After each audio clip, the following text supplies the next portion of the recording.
Hi, my name is Doug Huang, and today I'm going to be presenting on muscular growth and genetics for Dr. Stenison's genetics class.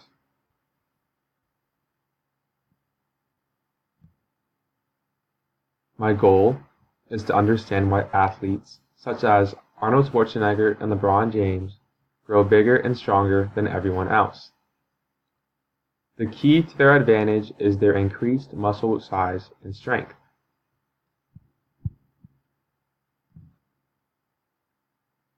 Now first, we must ask, what do muscles do? And what do they look like? Muscles provide protection, movement, and temperature regulation. Also, here's a muscle diagram from the surface anatomy to the molecular anatomy. Muscles are composed of cells called myocytes. Myocytes are composed of bundled fibers called myofibrils, and myofibrils are composed of myofilaments. A functional unit of myofibrils within a muscle cell is called a sarcomere.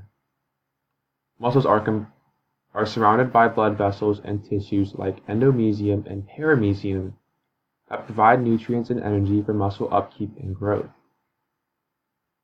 Moreover, myocytes also have more complex membranes called sarcoplasmic reticulums that contain calcium ions. Muscles are divided into cardiac, smooth, and skeletal muscle. Cardiac muscle pertains to the heart. Smooth muscle pertains to the intestines. Both are involuntary. I am focusing on voluntary skeletal muscle.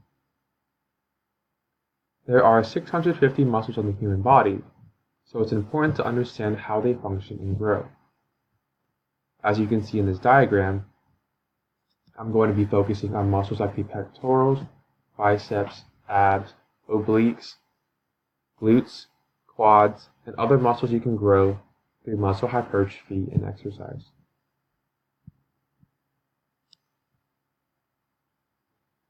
This is how muscles work at the molecular level.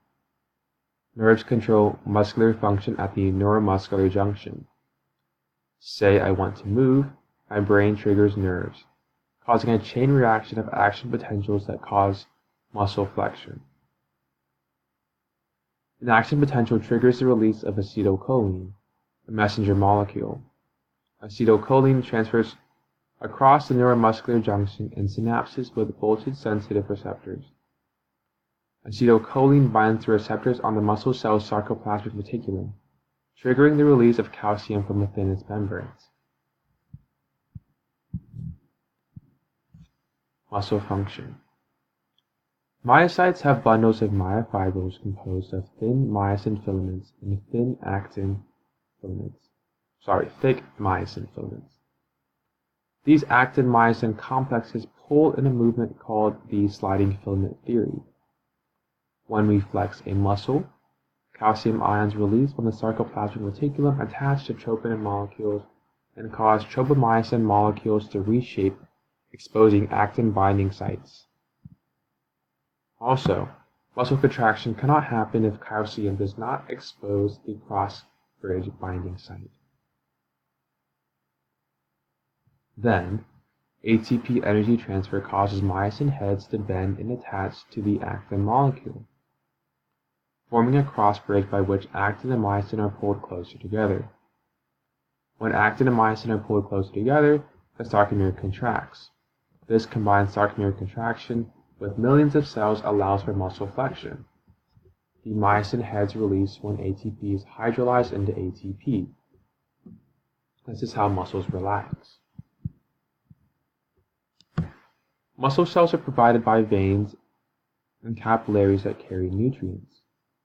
After muscle damage from training or exercise, cytokines and chemokines trigger the chemotaxis of satellite repair cells. Chemotaxis is the directed movement of molecules or cells. These satellite cells fuse with the muscle cell, producing a myonucleated muscle cell, and they repair the damaged muscle cells. A myonucleated cell has multiple nuclei.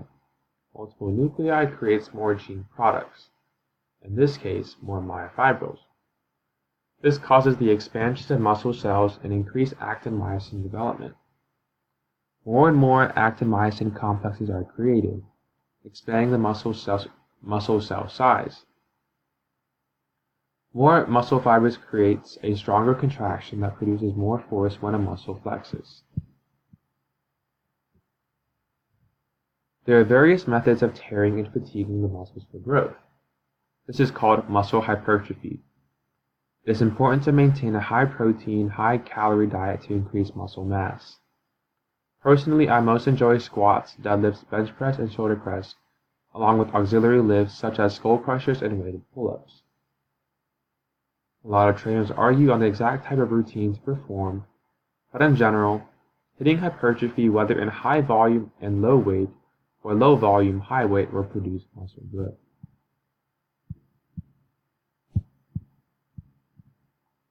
Muscle cells are regulated and created by a transcription factor called MyoD, otherwise known as myoblast determination protein 1. MyoD differentiates stem cells and satellite cells into myoblast cells. MyoD is also involved in muscle repair. MyoD is a transcription factor that binds to the E-box. The E-box is an enhancer box that binds transcription factors and facilitates transcription. Its consensus sequence is the palindromic CACGTG.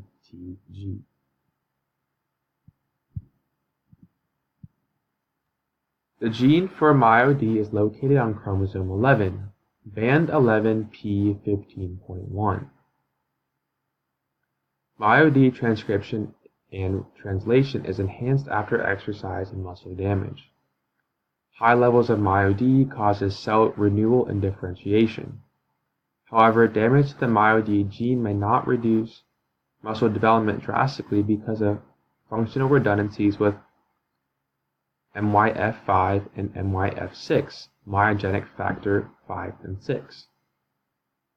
These are similar transcription factors that can also activate muscle genes.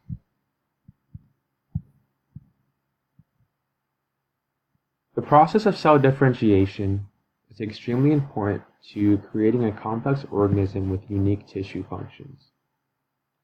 Certain transcription factors turn off and on the production of proteins that differentiate the cells from satellite cells into myoblasts, then myocytes, which produce myotubes and myofibers. PAX3 transcription factor activates MyoD transcription. PAX3 is expressed at its highest levels during embryonic development.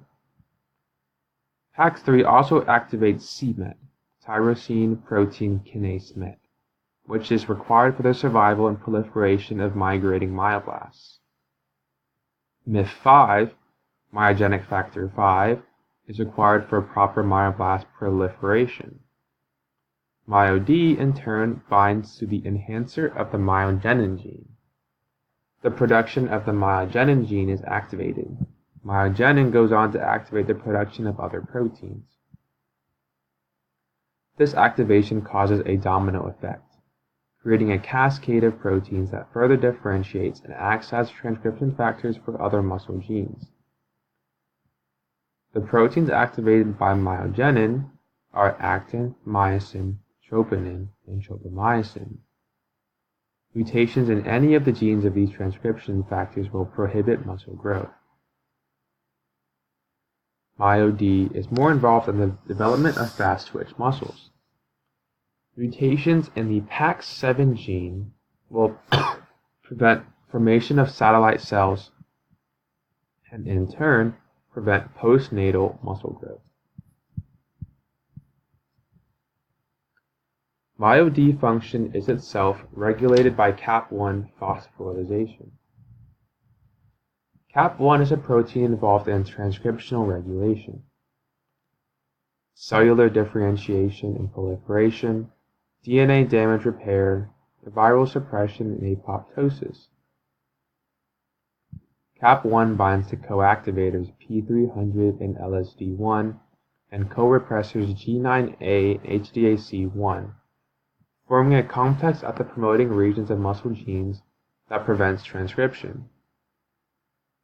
MSK1 phosphorylates CAP1 and allows for MyoD activation. MyoD triggers chromatin remodeling at the E-box. MyoD binds at hundreds of muscle gene promoters. Interferon-related developmental regulator IFRD1 is a positive cofactor of MyoD. IFRD1 and MyoD co-activate MEF2C, myocyte-specific enhancer factor 2, by displacing histone deacetylase 4.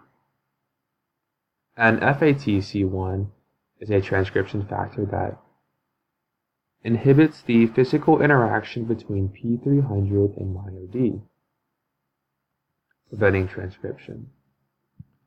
This inhibition allows for differentiation of slow-twitch muscle fiber types. As you can see, there are a lot of elements into muscle development and growth. From the top down, you have to have muscle hypertrophy. And as long as you have proper genetics that allow for good muscle growth, you have to maintain a good regimen that will promote muscle growth. The transcription of MyoD is important to muscle growth and development. And any mutation in the leading up products for MyoD will cause extreme muscle defects. And that is all of my presentation.